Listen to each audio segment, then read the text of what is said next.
बच्चों, आज हम आपकी पाठ्य पुस्तक हिंदी व्याकरण के पाठ संख्या 19 जिसका शीर्षक है संबंध बोधक, समुच्चय बोधक, विस्मयादि बोधक और निपात, ये सभी अविकारी या अव्यय शब्दों के भेद होते हैं। इन सभी के बारे में आज हम जानेंगे। तो चलिए पढ़ते हैं पाठ की तरफ। संबंध बोधक, संबंध का बोध कराने वाले शब्दों को, चिन्हों को संबंध बोधक अविकारी या अव्यय कहते हैं। वे अविकारी शब्द जो किसी संज्ञा शब्द के बाद हो प्रयुक्त होकर वाक्य में अन्य संज्ञा शब्दों के साथ संबंध को स्थापित करते हैं, वे संबंध बोधक अविकारी शब्द कहलाते हैं।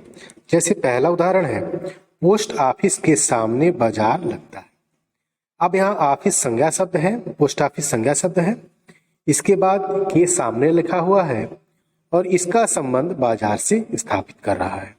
ये जो के सामने लिखा गया है ये ऑफिस का संबंध बाजार से स्थापित कर रहा है और ये संज्ञा के बाद आया है, इसलिए संबंध बोधक अव्यय कहलाएगा। माँ के साथ बच्चे भी जा रहे हैं, यहाँ माँ संज्ञा शब्द है, इसके तुरंत बाद संबंध सूचक शब्द आए हैं जो माँ का संबंध बच्चे से स्थापित कर रहे हैं, इसलिए यह संबंध बोधक अविकारी शब्द होगा। अविकारी शब्द जैसा कि मैंने बताया था, वे शब्द जिनका लिंग वचन कारक के अनुसार परिवर्तन न हो वे अविकारी शब्द कहलाते हैं। उसी प्रकार घर के चारों ओर भीड़ इकट्ठा हो गई है। घर एक संज्ञा शब्द है, इसके बाद के चारों ओर शब्द जो है भीड़ के साथ घर का संबंध स्थापित कर रहे हैं, इसलिए यह भी संबंध बोधक अव्यय होंगे।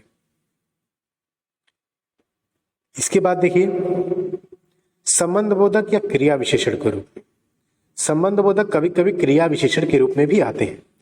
जैसे मेरे घर के सामने एक मंदिर है, यहाँ घर के संज्ञा शब्द है, इसके बाद के सामने जो है यह मंदिर से घर का संबंध स्थापित कर रहा है।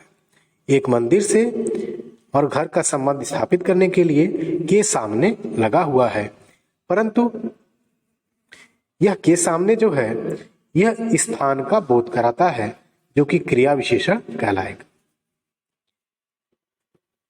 उसके पार्क के चारों ओर चक्कर, उसने पार्क के चारों ओर चक्कर लगाए। पार्क संज्ञा शब्द है, इसके बाद आया है संबंध सूचक शब्द जो चक्कर लगाने की विशेषता, चक्कर लगाने की बात को पार्क से संबंधित कर रहा है और चारों ओर उसकी प्रकृति को बताता है, किस प्रकार उसने चक्कर लगाए, क्रिया की विशेषता भी बताता है, इसलिए क्रिया विशेषण के रूप में प्रयुक्त होगा। समुच्चय बोधक या योजक। समुच्चय बोधक या योजक का प्रयोग दो उपवाक्यों, दो पदों या पदबंधों को जोड़ने के लिए प्रयोग किया जाता है। इसमें और, तथा, एवं आदि का प्रयोग होता है। जैसे राम एक पद है, लक्ष्मण एक पद है और दोनों के लिए और प्रयुक्त हुआ है, दोनों को जोड़ने के लिए, इसलिए यह समुच्चय बोधक अव्यय होगा। मैं बाजार जाऊंगा और मेरी बहन घर पर रहेगी। यहाँ मैं बाजार जाऊंगा एक अलग वाक्य है, मेरी बहन घर पर रहेगी अलग वाक्य है और दोनों वाक्यों को जोड़ने के लिए और का उपयोग हुआ है, इसलिए यह समुच्चय बोधक होगा। विरोध बताने का कार्य करते हैं। देखिए कुछ समुच्चय बोधक विरोध बताने का कार्य करते हैं। जैसे मैं तुम्हारे साथ चलूंगा लेकिन तुम्हें भी मेरा काम करना हो। यहाँ एक उपवाक्य तो बोल रहा है मैं तुम्हारे साथ चलूंगा, दूसरा उपवाक्य है तुम्हें भी मेरा काम करना होगा और इन दोनों को जोड़ने के लिए लेकिन, पर या परंतु का प्रयोग किया जाता है जो कि समुच्चय बोधक के अंतर्गत आता है। कारण या परिणाम के रूप में भी, जैसे मैं अपने भाई को रोज पढ़ाता हूं ताकि वह पास हो सके।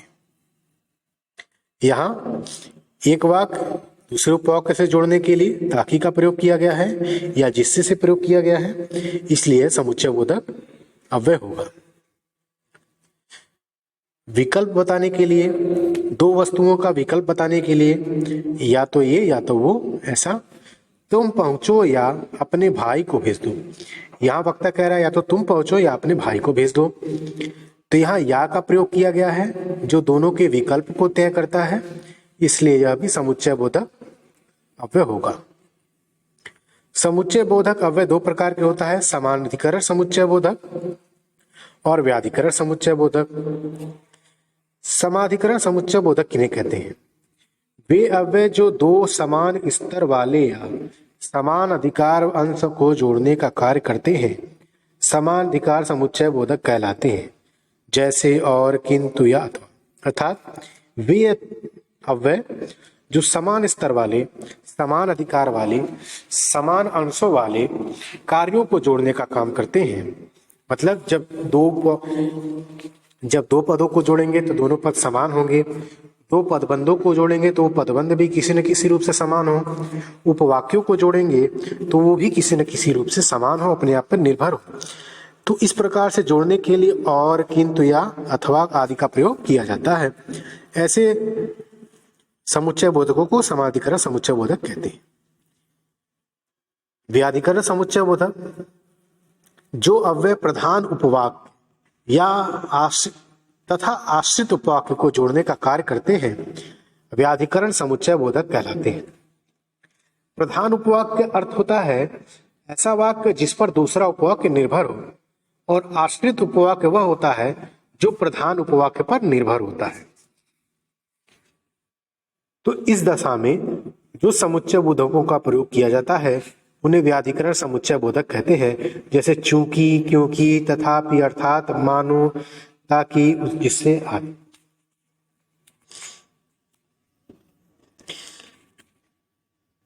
विस्मयादि बोधक विस्मय का भाव देने वाले वे अव्यय जो विस्मय, आश्चर्य, हर्ष, घृणा, दुख, पीड़ा आदि के भावों को व्यक्त करते हैं वे विस्मयादि बोधक अव्यय कहलाते हैं। विस्मय आश्चर्य सूचक शब्द है, अरे वह लड़का तो चोर निकला। यहाँ इसको पहचानने का तरीका है, यहाँ विस्मय सूचक शब्द के बाद विस्मयादि चिन्ह लगा होगा, जैसे अरे वह लड़का तो चोर निकला है, तुम कब आए, क्या चली गई वह। तो इस प्रकार के जो चिन्ह के साथ शब्द आते हैं जिनसे विस्मय का भाव उत्पन्न होता है वे विस्मयादि बोधक अव्यय कहलाते हैं।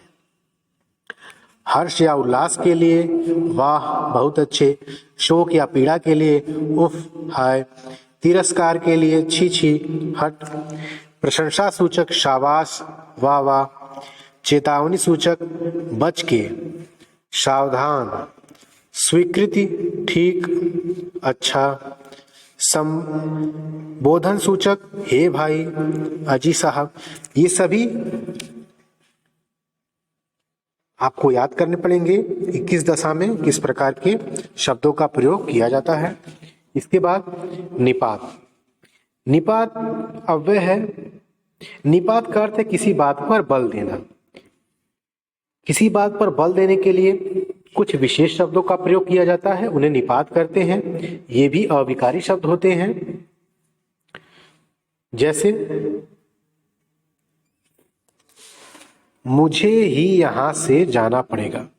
अगर वह लिखता मुझे यहां से जाना पड़ेगा तब तो ठीक था, लेकिन वह कहता है मुझे ही यहां से जाना पड़ेगा, अर्थात वह मजबूर है जाने के लिए। यहाँ दबाव दिया जा रहा है उसके ऊपर जाने के लिए। जो ही शब्द है यही उस दबाव को उत्पन्न कर रहा है, इसलिए ही निपात कहलाएगा।